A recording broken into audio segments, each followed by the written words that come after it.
This is Chloe Adams, and you're listening to the Badass Boss Babe podcast, a show for girl bosses, disruptors, and overall badasses looking for thoughtful discussion on topics ranging from business to wellness and sex to politics. If you like what you hear in this episode, make sure to hit subscribe.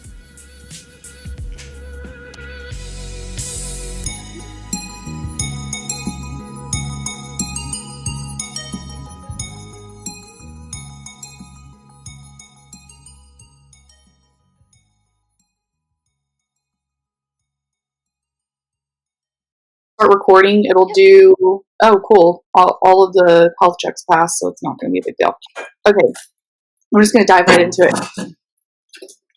Hey badasses, since we are amid times that are unprecedented, aka the COVID-19 epidemic, I'm bringing you a special episode of Badass Boss Babe podcast to talk about how we can adapt our businesses to shelter-in-place restrictions and grow and expand beyond this crisis. Today, I'm here with three women who are doing just that. Anna Kareis, a financial advisor for Northwestern Mutual, Stefanie Young, co-founder of Inov8 Place, and Deseere Cruz, a lifestyle desire and business coach. So ladies, thank you so much for joining me today. Before we get started, I'd like each of you to introduce yourselves, starting with Anna. Hi, everybody. My name is Anna Kareis, and I run a financial planning firm in San Antonio, Texas. Which means helping clients with everything from debt repayment to insurance and retirement planning, and now getting to do all of that virtually. And Stefanie? Hi, my name is Stefanie Young. I am CEO and co-founder of Inov8 Place, where we help businesses with website solutions and database build-outs. So if you're looking to get something online or a website redesigned, we're here for that. And then Deseere. And I'm Deseere Cruz. I am a lifestylist and desire coach, and I coach on the areas of health, wealth, mindset, and spirituality. And I help basically the feminine live its best life by finding what they want and removing those blocks and fears that keep getting in their way. And I'm also in San Antonio, but I coach globally. Yeah. Also, can recommend all of these ladies for any of these services. So that's my stamp of approval. So first off, in what ways have you adapted and modernized your businesses during this time? Stefanie? A lot of what we're doing is moving everything into a digital setting. As far as like our meetings are no longer in person with our clients. We've moved everything into conference calling. We've also helped our clients move into a text format as well. We kind of range across the board in clientele age and tech knowledge. So really, we spent a lot of time onboarding a lot of our clients to use certain softwares like Google Drive or Dropbox in order to help get assets for their websites together, or just basic communications needed to move to a text format or something online. So while we're a very personable business and we typically like to do our meetings in person, we've definitely moved to video conferencing as a whole and as a team.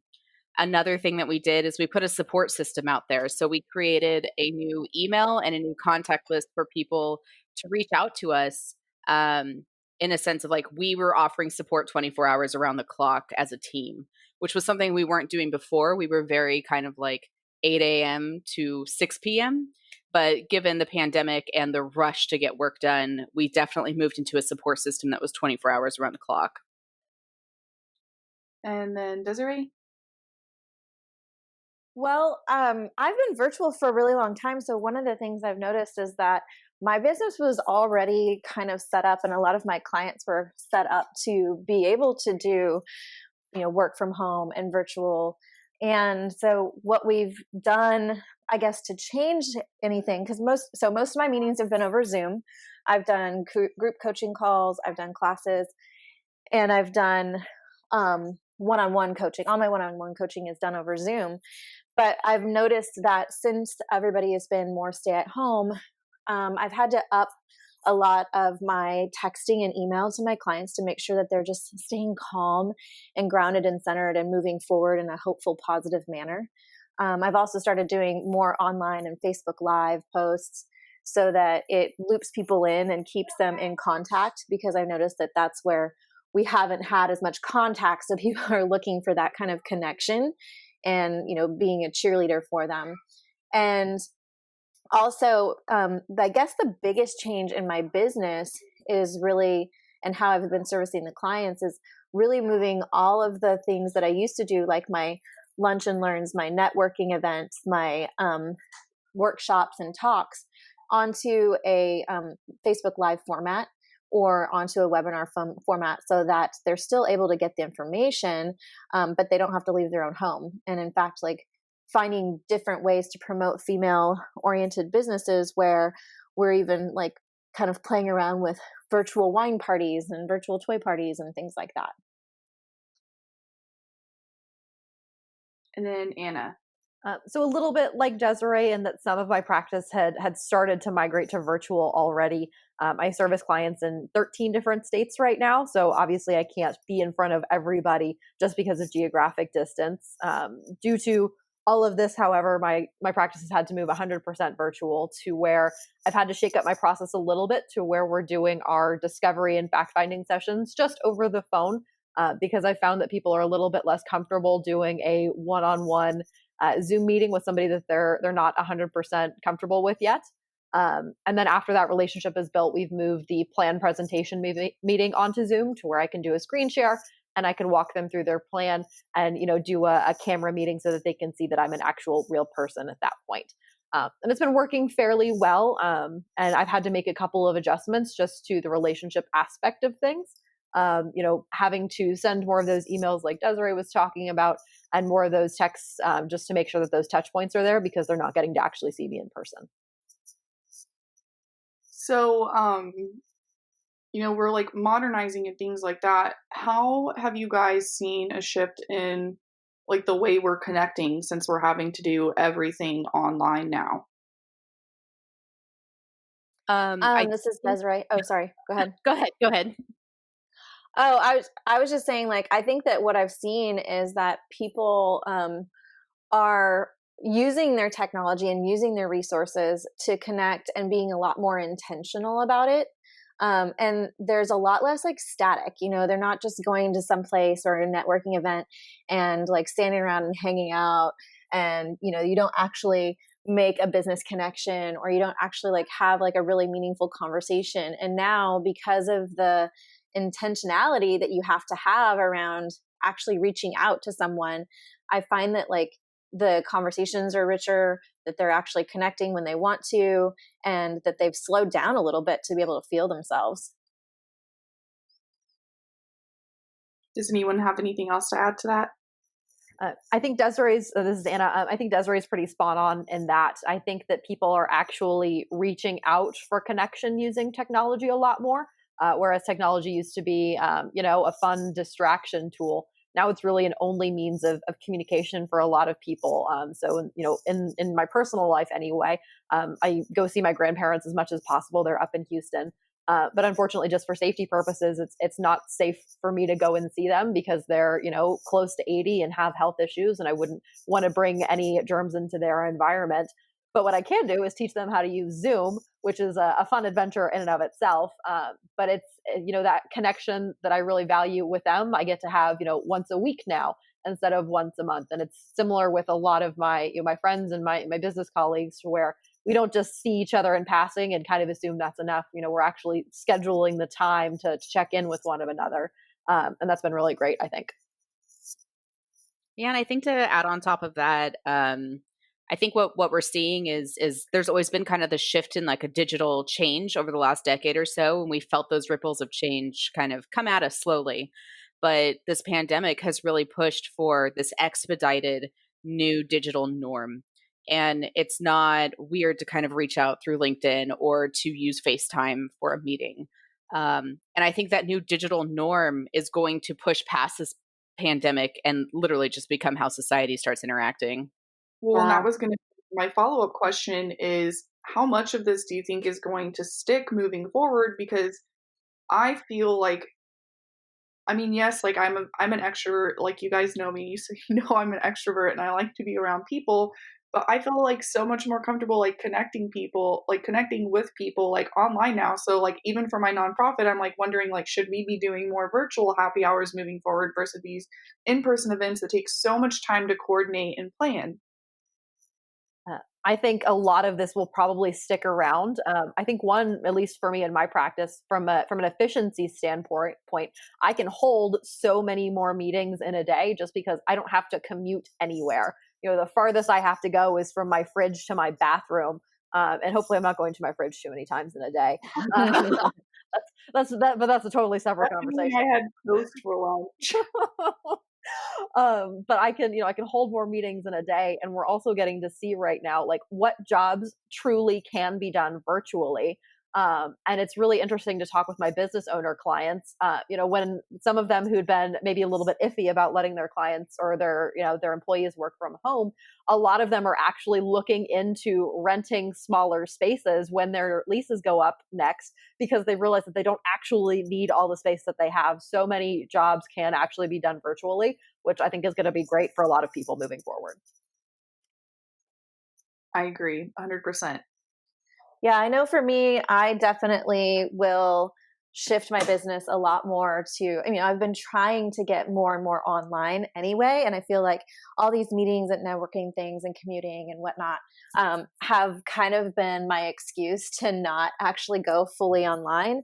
And I'm finding that it's been so much easier to connect with people and to make a bigger impact. And so I know for myself, I will probably continue to do that a lot more. And it's also made me really think about like what events am I really going to? Like what things am I interacting with as a business owner that are actually giving me a return on investment versus a diminishing return, where it's kind of like I show up, it's not really impactful, and maybe it's like wearing me out or taking me away from something else that is not as nourishing to me. And so I know that has me really contemplating, when this is all over, what am I going to be doing with my time and how I'm going to be spending it? Agreed. So moving forward, how have you helped others do this? And we can start with Deseere. Yeah, I guess the biggest way that I've helped others do that is to share the resources that I use, to teach other people how to use Zoom, to show and lead by example on social media posts, and to also connect people with people that can help them. I'm not an expert on social media or some of these other platforms, but I do also run another company with marketing and online marketing. And so like connecting people to those resources that are going to keep their business moving forward has been really the biggest way that I've helped other people do that. And then Anna? So in terms of helping other people shift their world to virtual, my world as a financial advisor, the average financial advisor in the U.S. is a 59-year-old white man. And bless their hearts, they're not necessarily the most tech savvy of people. Yeah. And so there have been several of us younger people who've been sort of on call for at least the first couple of weeks of this to kind of help facilitate Zoom meetings for our older colleagues, and listen to them complain a little bit about having to move anything technological, and I can kind of empathize with this. They don't like change. They don't like being told what to do. So the fact that they're being told to change immediately has really stuck in a couple of people's craw. It's been fun to listen to, but I can very deeply empathize with where they're coming from, because if you've done things for a certain way for the vast majority of your career, this can't be an easy shakeup to deal with. And then of how I've actually, as I said, I've been more efficient with my time. So I've actually been able to help more clients and prospective clients through, seeing more people, but also being able to offer, an hour and a half of my time every day just for virtual office hours, where people can come to me with questions about, random things about bills, old investment accounts that are lying around, what should I do in XYZ scenario? I've become a weird expert on unemployment law. So different things like that. And then Stefanie? A lot of what we've been doing has been consulting with clients who sell either a product or a service, and trying to move that into a digital realm where they were very used to meeting with their clients in person or being able to have a restaurant open to the public, and now they can't do that. So a lot of what we've been doing is helping people with their e-commerce and figuring out methods to still keep the business running without having to completely furlough their staff, whether that's using Favor or getting an actual online platform for ordering directly into the business itself. We've also been helping some of our smaller, like actual retail stores that have a very focused audience get something online as well. And so there's been a lot of consultation and a lot of, hey, we got to do this overnight and help a client get something live on their website in order for them to find like their livelihood and survive through this. So a lot of what we've been doing is been building a lot of websites, a lot of e-commerce, and a lot of databases to make sure that businesses are still functioning. Yeah, I'm going to be really bitter if we can't keep the whole alcohol delivery thing after this with all the restaurants that have these capabilities now. Really upset. Now that I know that they can do it, I'm going to expect it from now on. Margs every Monday. No excuses. You, and like, you why got me with that prank earlier, Chloe. I was like, what? Oh, I freaked out. I like literally one of my friends posted this like gag link about how like Governor Abbott wasn't going to allow alcohol sales like after the 4th, and my stomach like dropped into my ass. I was stressed out. Not that I've been like drinking heavily anyways, but like I've been in quarantine for almost 3 weeks now, and I've gone through like 3 bottles of wine. So it's not that you're drinking not heavily. bad. It's that you're not drinking heavily yet. Yeah, I was Yeah. worried that they were going to like start like crazy hoarding of alcohol. What'd you say, Des?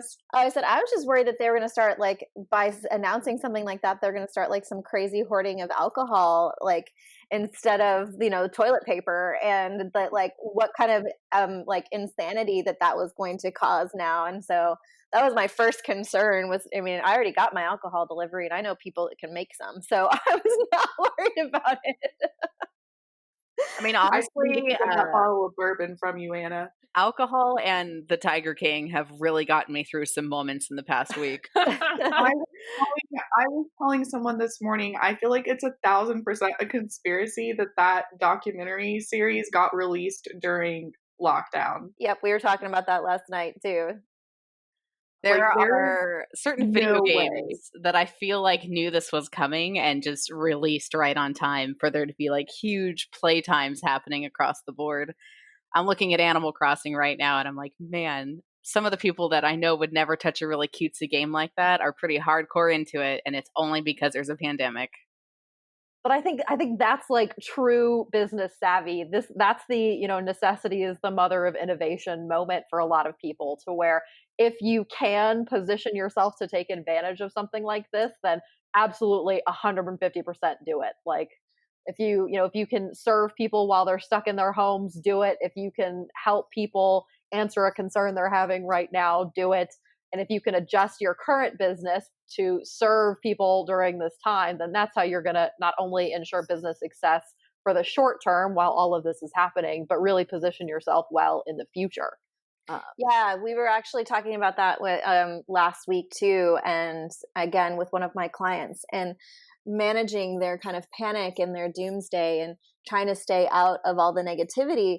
And really my take on this, like from day one, has been that the people that are able to invest even their time, and if not their money into their business right now and really focus, will be the people that come out of this that are thriving because they didn't let it take them out during that process. And then, the people that did kind of go down and like not do anything and not focus on their home businesses are going to struggle a lot more coming out of this, because they're going to be behind, they're going to be behind the starting point, and it's going to be a lot more difficult. So if you can, even if it's just a little bit, like putting some attention on your business and your mindset and your energy during this time is really going to help you even afterwards. So how do you guys think moving forward this pandemic will shift how we do business and connect in the future? And I know we kind of talked a little bit about the connection aspect, but I mean, like our business is going to keep delivering us alcohol. Like these are the things that we need to start thinking about. They better. It's not the things that we need to start thinking about, it's the things that they need to start thinking about. Because I think as like human behavior goes, I think we're going to fall into a new mindset and a new way of doing things. And part of that is getting alcohol delivered.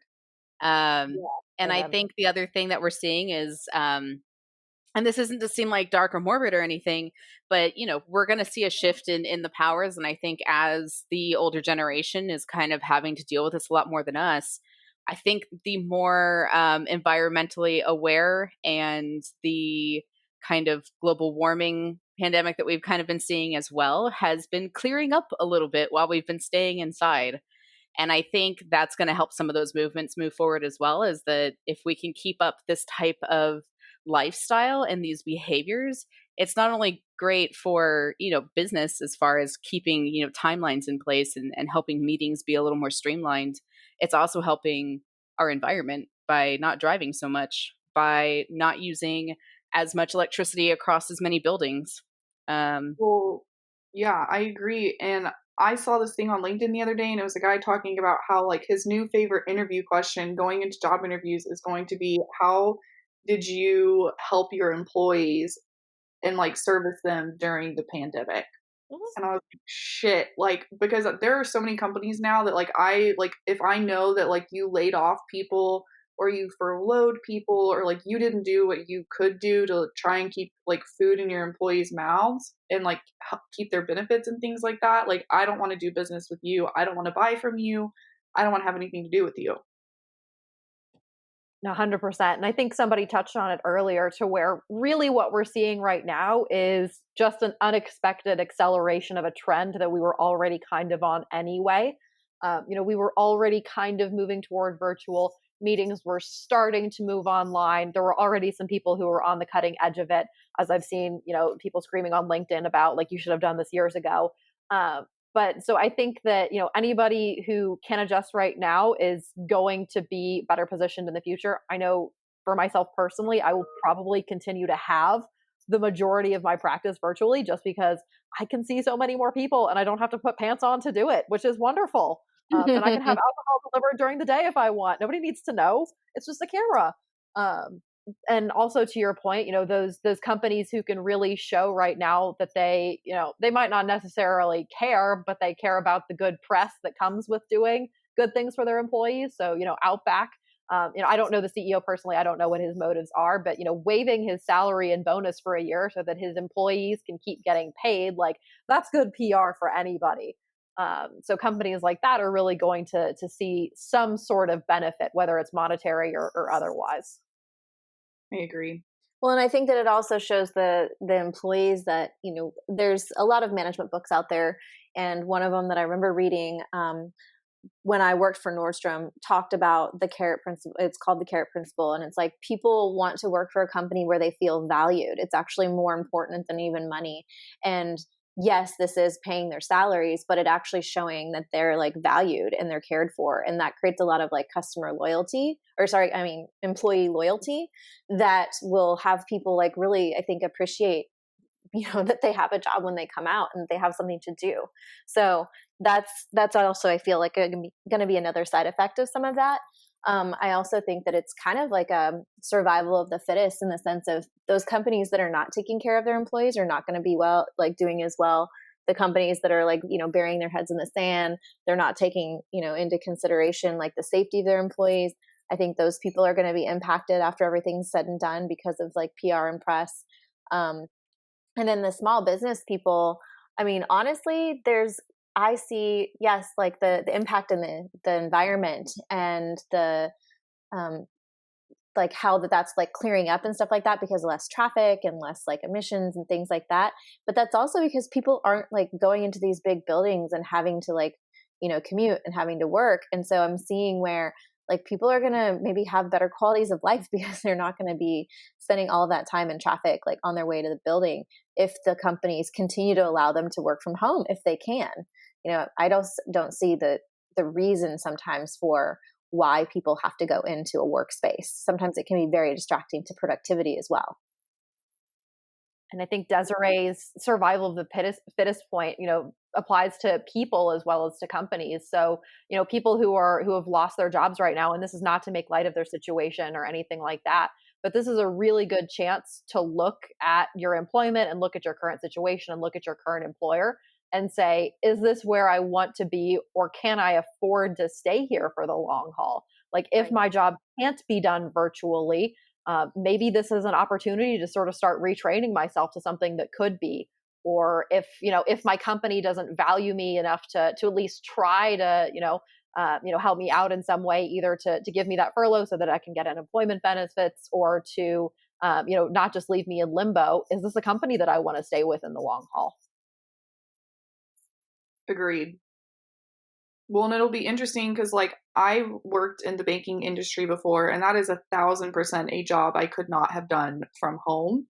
So it'll also be interesting to see how it affects industries and, like, the types of people that they're able to employ after this as well.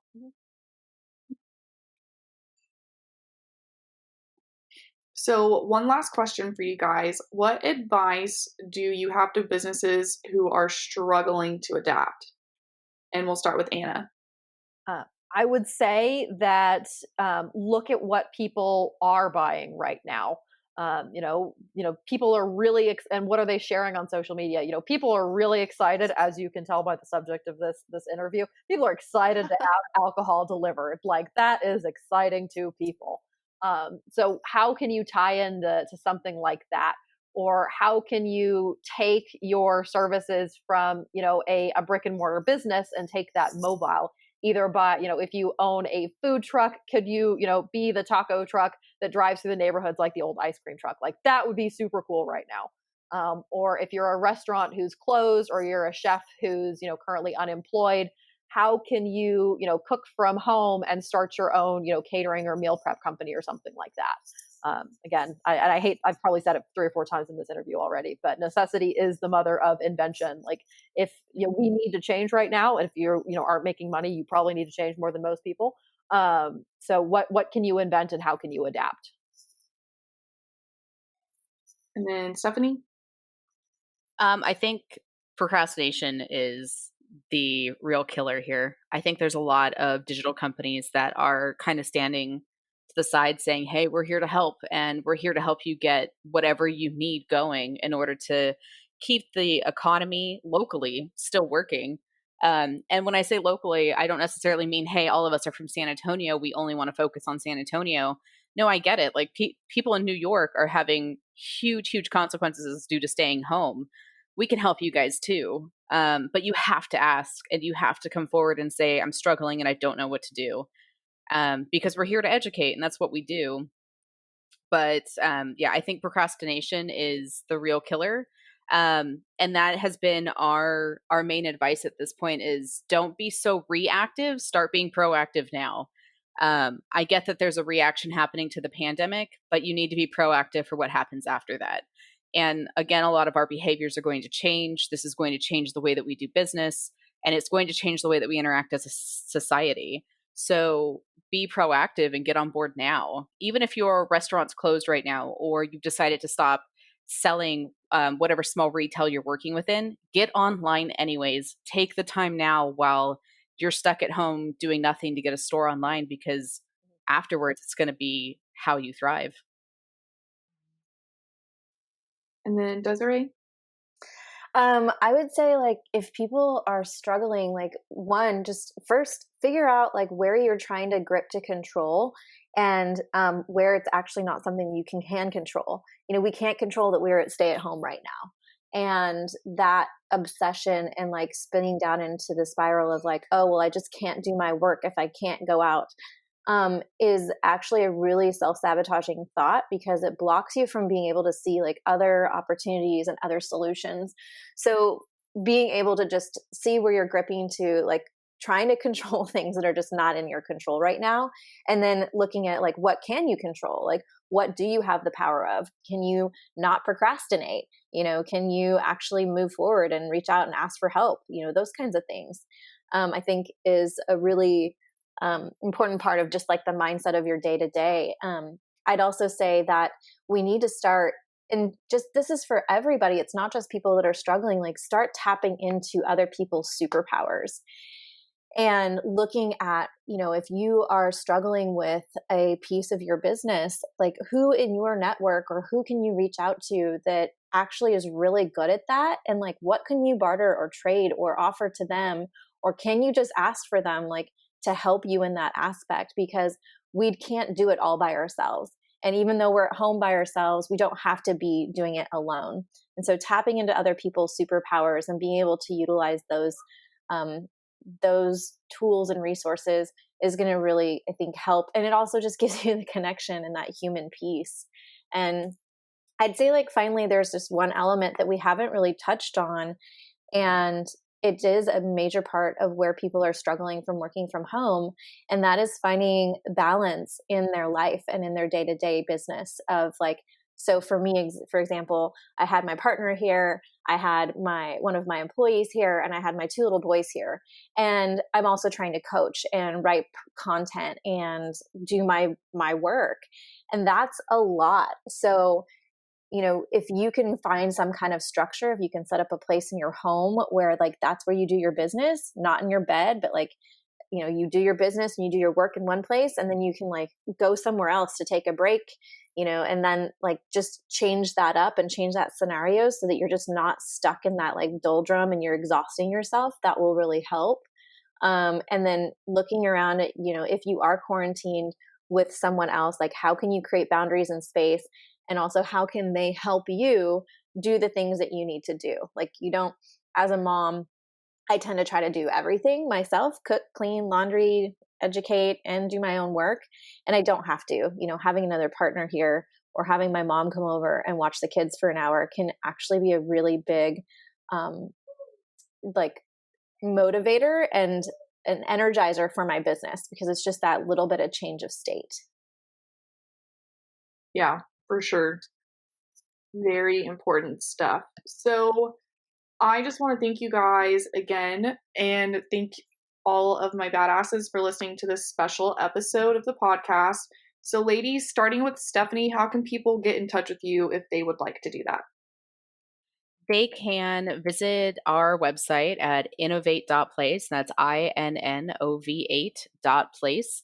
We have a contact form there, or you can email me directly at Stefanie, Stefanie, at Inov8.place.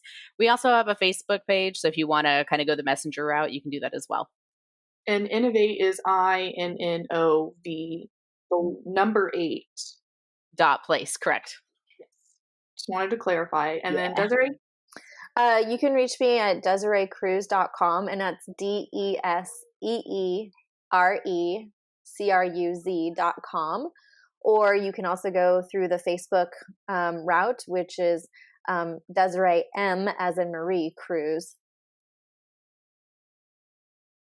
And then Anna? So I am also uber active on social media, just as a product of being a millennial, I guess. You'll have the easiest time finding me on LinkedIn and Instagram, Anna Kareis, ANNAKAREIS, or you can email me directly at AnnaKareis, ANNA.KAREIS@nm.com. NM Nancy Mike. Cool. Again, thank you so much for your time, and as always, stay badass. Okay, Thanks for listening to the Badass Boss Babe podcast. We release an episode bi-weekly, so stay tuned. And in the meantime, follow us on social media at Badass Boss Babe Podcast to get a behind-the-scenes glimpse and more info about the show. As always, stay badass.